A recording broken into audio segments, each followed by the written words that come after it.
the only being there is, the being from which all objects and selves borrow their apparently limited independent existence. Just as, relatively speaking, all the images that appear on a screen borrow their reality from that screen.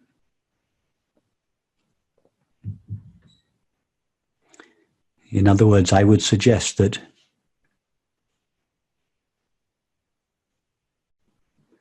the being that shines in us as the simple knowledge I am, before what I am is colored or qualified by experience, is God's being, the only being there is.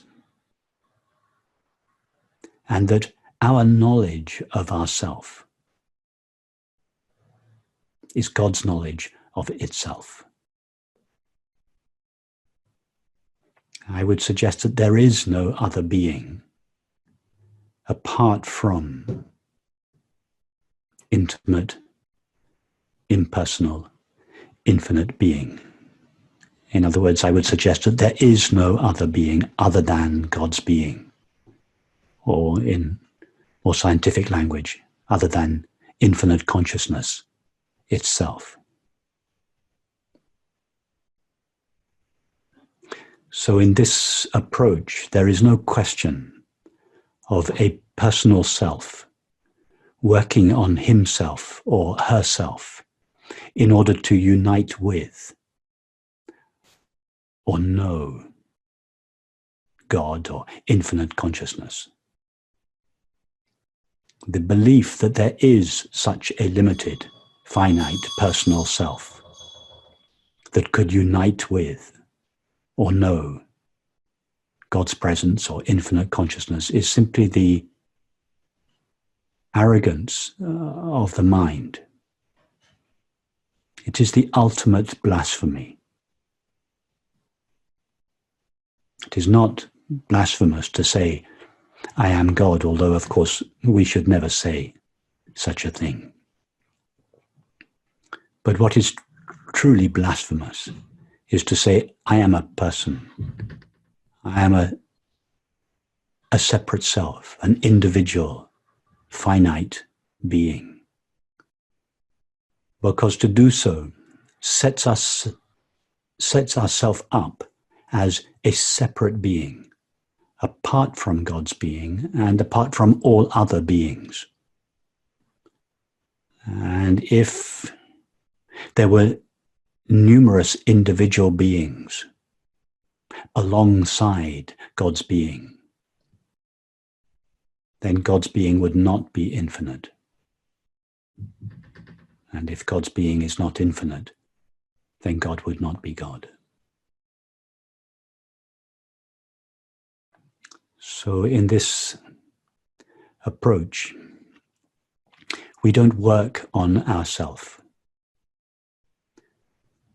We don't discipline the mind or try to improve the mind or try to still the mind.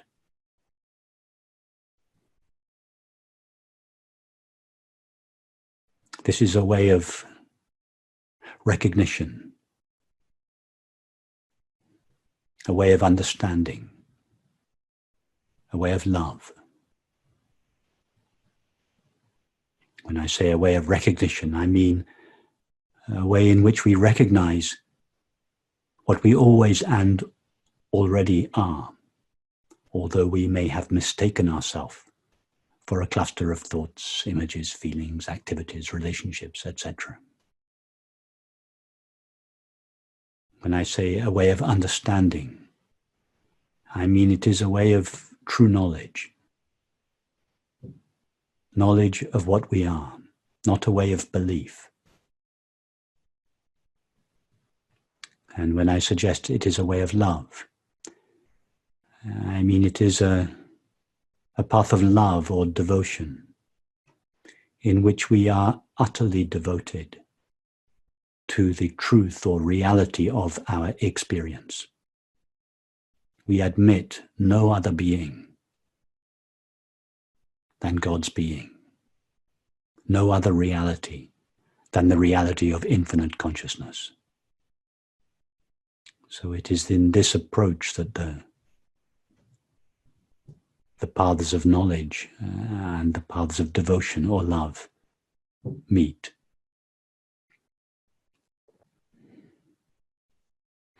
Nor is it necessary to change or manipulate our experience in any way, just as it is not necessary to change the channel on a TV to better enable us to see the screen. Our being, God's being, infinite being, is shining brightly behind all experience and in the midst of all experience. All that is necessary is to cease being exclusively fascinated with the content of our experience. And in the relaxation that ensues,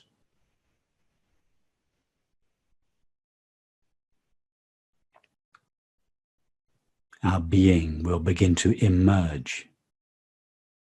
It will come out of hiding, so to speak. It was never really in hiding. It seemed to be in hiding because we were turned away from it, turned exclusively towards the content of our experience. So as we soften the focus of our attention from the content of experience, our being emerges, as it were, from the background of experience. And its presence begins to be felt in our life. And with its presence, its innate peace and joy. If one understands this, if one feels this, and if one leads a life to the best of one's ability in a way that is consistent with this feeling understanding, then no other teaching or practice would be required. We would have understood the essence of all the great religious and spiritual traditions.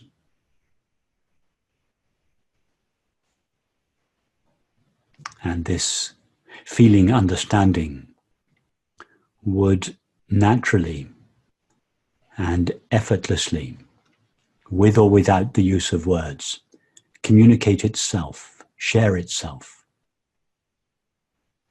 express itself, celebrate itself with whomever we come in contact.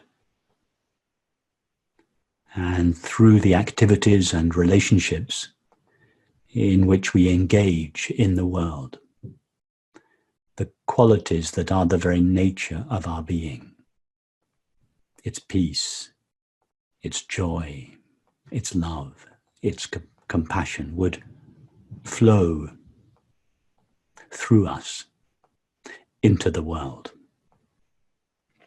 And that would be the greatest service any of us could ever render to humanity.